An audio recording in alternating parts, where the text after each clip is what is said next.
Welcome back to the channel, my friends. Warhammer Man Studios. I'm Warhammer Man, and today we're taking a look at a Vizzik Skour rules preview.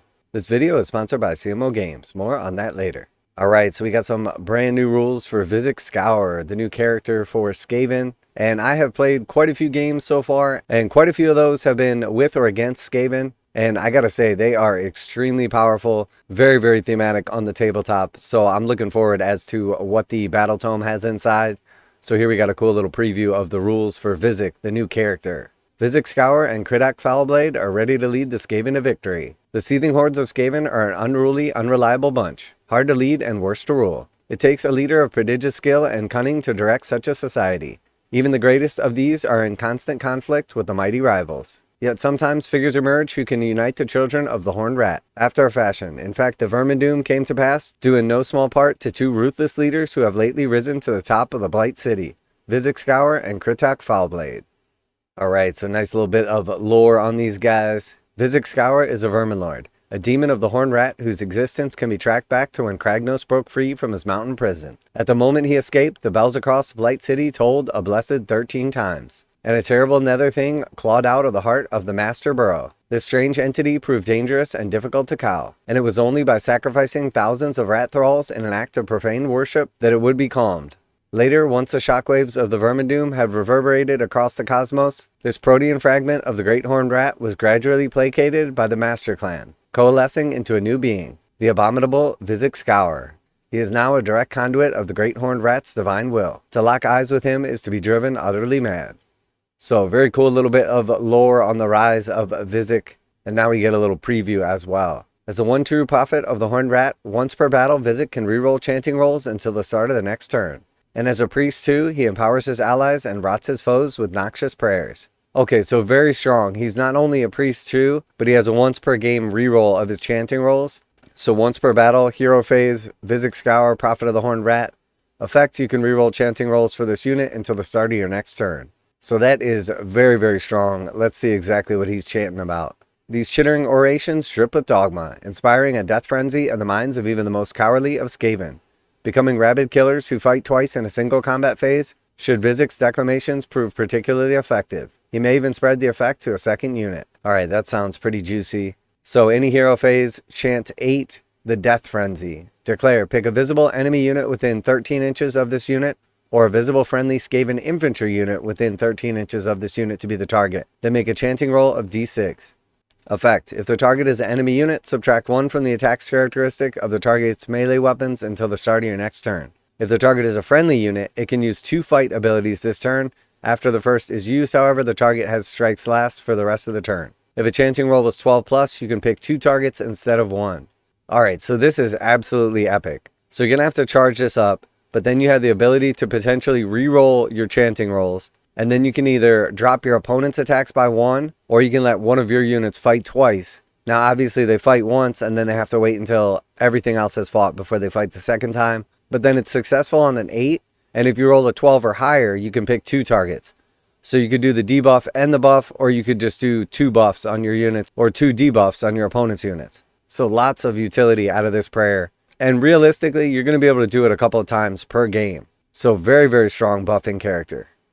Where the menacing prophet is content to dispatch thousands of Skaven to their deaths, Krittok Foulblade is a more economical leader, setting him apart from most other claw lords.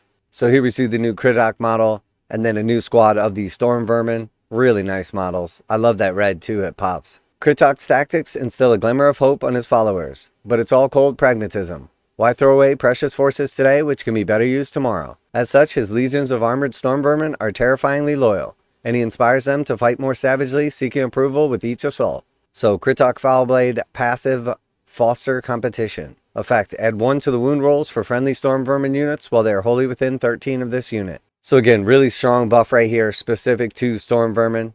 Positively elderly for Skaven, he is physically frail, but cunning beyond measure, and he's aided in his secret quest to unset the Lords of Decay by the cursed blade he wields. Bound within it is bound the soul of the Vermin Lord Doom-Fang, which sought to use Krittok's armies to overthrow a freshly crowned Vizzik. The canny Claw Lord revealed this scheme and a wager that paid out with the demon-bound blade. When Krittok needs to fight beyond his means, he can haggle with Doom-Fang to strike first with impossible speed, but this power comes at a price. Alright, so very cool lore right here. I knew there was going to be like a nice little game dynamic as well to go along with this, so let's take a look at what it is.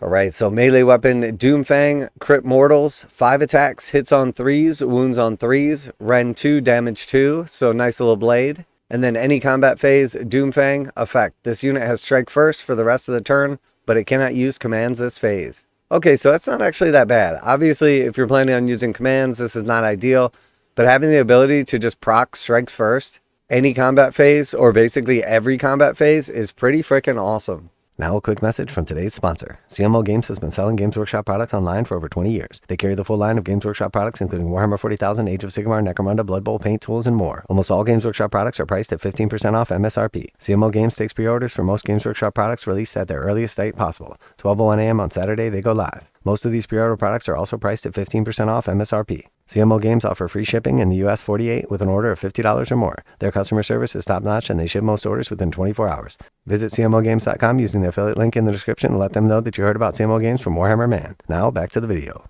Alright, so the Skaven are looking absolutely phenomenal at this point in time. I think Vizzik's abilities are amazing. He's obviously a very strong buffing character and very powerful priest. One of probably the coolest models Games Workshop has ever released. Now, I know it's a bold statement, but I think that so far from what we've seen this year from Games Workshop, there's a high probability that Vizzik could be the model of the year. Now, typically it goes to a 40K model because it is more popular game and people get to vote on it, but I really think he is top notch. And so far from what I've seen from the Skaven, between their actual like war machines and just their overall like conniving play, they are very strong in Age of Sigmar. I think they're going to be a dominant army. I'm really looking forward to the new Battletome. They've got a lot of like janky tricks, tons of chaff, great war machines, and just overall shooting. And shooting is very powerful in this edition. And then on top of that, they've got some amazing monsters, powerful spellcasters, and priests. Really just a well-rounded bunch. The new range is absolutely amazing. All of the models that we have seen so far are just top-notch. So I really think these guys are going to be a force to be reckoned with. And I got to give it to Games Workshop. Sigmar 4.0 is absolutely awesome. Obviously, you got like your big Sig, full-size games, but we've been playing some Spearhead as well, and so far, it's been a ton of fun. You can pick up the game, set up the table, and play in like about an hour. A little more if it's like your first couple games, or substantially less if you got some experience. We've had games that have taken like only like 30 minutes or so. They're still fun, they're still tactical. We've had a lot of close games. We've played some like multiplayer, either teams or like three-way battles, and they've been extremely fun as well. I really think Games Workshop has done an excellent job with Sigmar, and I'm really looking forward to where it goes. So let me know what faction you're most excited about. Are you looking forward to playing with the new Skaven Battletome? Looking forward to picking up the new models? Or are you more on the side of the Stormcast and looking forward to what's to come for them? I think overall the Stormcast models look pretty good, but I was a little bit underwhelmed by the releases relative to what the Skaven got. But obviously the Stormcast range is already like fully fleshed out. There's tons of units. So I'm not surprised that Skaven got a little more love. And I'm definitely looking forward to what else is to come. Now that we're seeing like new faction terrain pieces for the Stormcast, I would expect that by the end of the edition, hopefully not too far down, every faction will have a terrain piece. I'm really liking how they've changed like magic and priests. And so far, all of our local sentiment has been extremely good and positive towards Age of Sigmar 4.0. And I'm definitely looking forward to what's to come. So let me know what you're most excited about, what you're going to be picking up this weekend, or what faction you're looking forward to. Hopefully it won't be too long before Games Workshop shows off at least like a partial roadmap and gives us an idea as to what other Battletomes are coming in what order. And as always, special thanks to CMO Games for sponsoring the channel. Check out the link in the description to save 15% on Games Workshop products. And remember, those pre-orders go live on Friday at midnight. And make sure to tell them that Warhammer Man sent you.